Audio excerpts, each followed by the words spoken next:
In this video, we gonna take a look at a disturbing video that was found on an old VHS tape. It all started when a man was looking through his late grandfather's things. He came across an old tape labeled "Do Not Open." Well, of course, being curious, he put it into his VCR to see what was on it. What he saw would terrify him. This was no ordinary tape. It was a security camera footage from an abandoned building.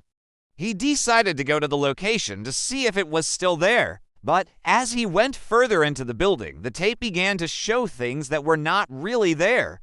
Then something terrifying began to follow him.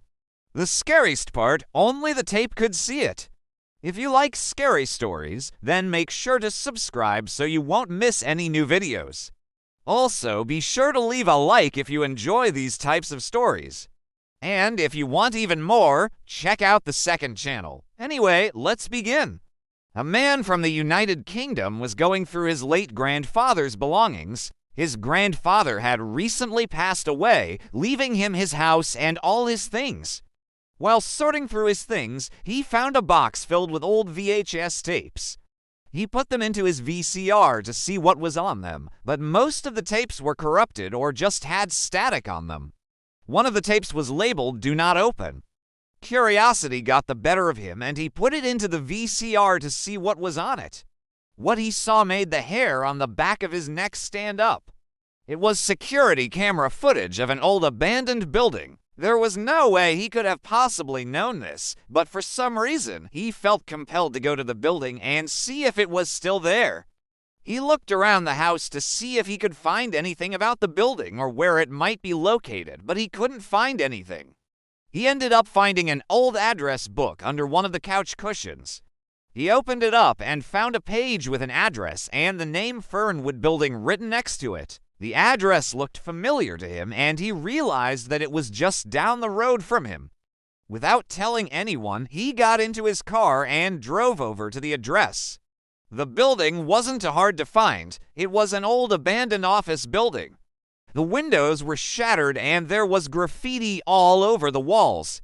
He parked his car nearby and walked up to the building to get a closer look. As he walked closer, he noticed something strange. On the tape, the camera seemed to pan up and down on its own, as if it was trying to show him something.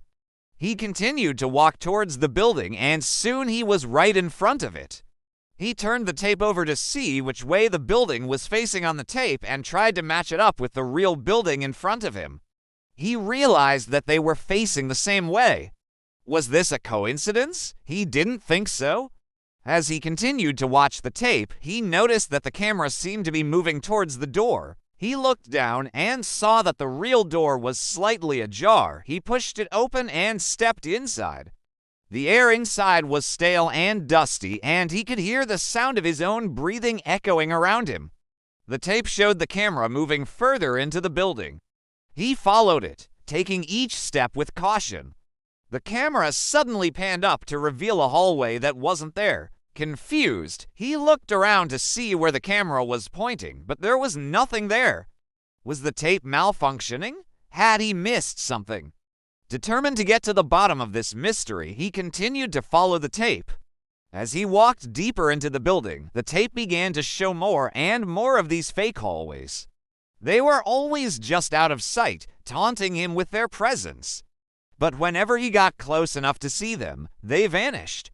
He was beginning to feel uneasy. Was this a prank? Who was playing it and why? Then he heard it. A noise that made the blood freeze in his veins. It was a low growl that seemed to come from the walls themselves. Startled, he whirled around to try and locate the source of the noise, but there was nothing there. Was he losing his mind? Was this all in his head?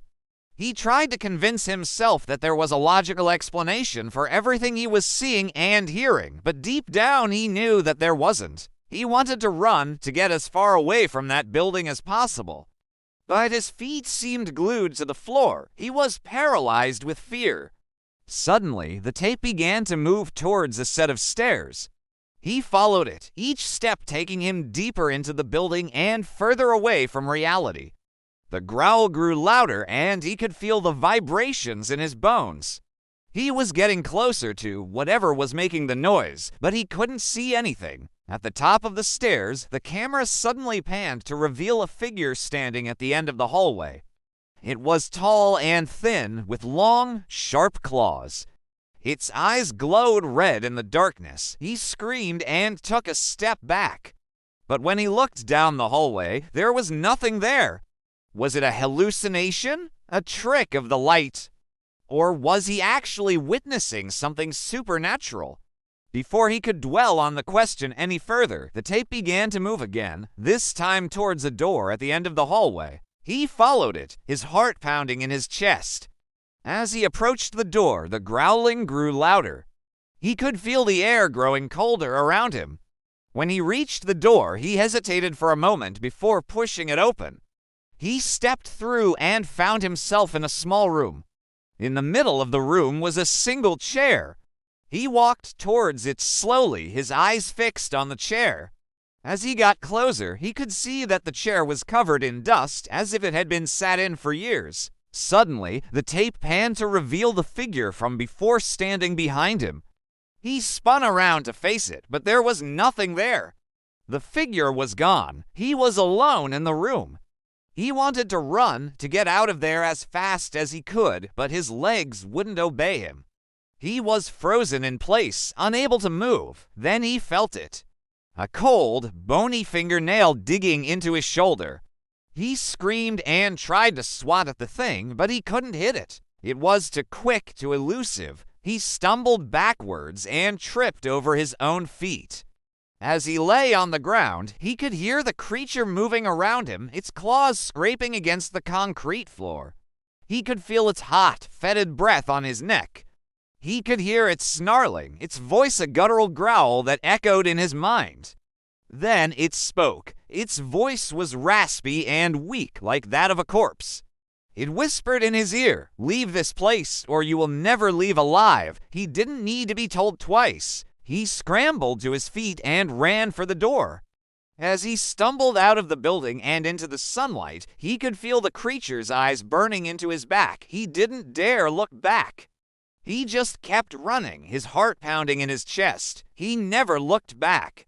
But sometimes at night, when the wind blows through the trees, he can still hear the creature's growls echoing in his dreams. And sometimes, when he least expects it, he can feel something cold and bony digging into his shoulder. So, if you're ever near an abandoned building, be careful. You never know what might be lurking inside. And if you find an old VHS tape labeled "Do Not Open," don't make the same mistake he did.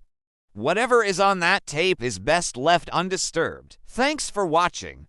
If you enjoyed the video, be sure to leave a like and subscribe. And if you want to see even more, check out the second channel. Also, be sure to tell us your thoughts in the comments below. Have you ever experienced anything similar? What do you think happened to the man in the story? We would love to hear your thoughts. Anyway, thanks for watching, and we'll see you next time.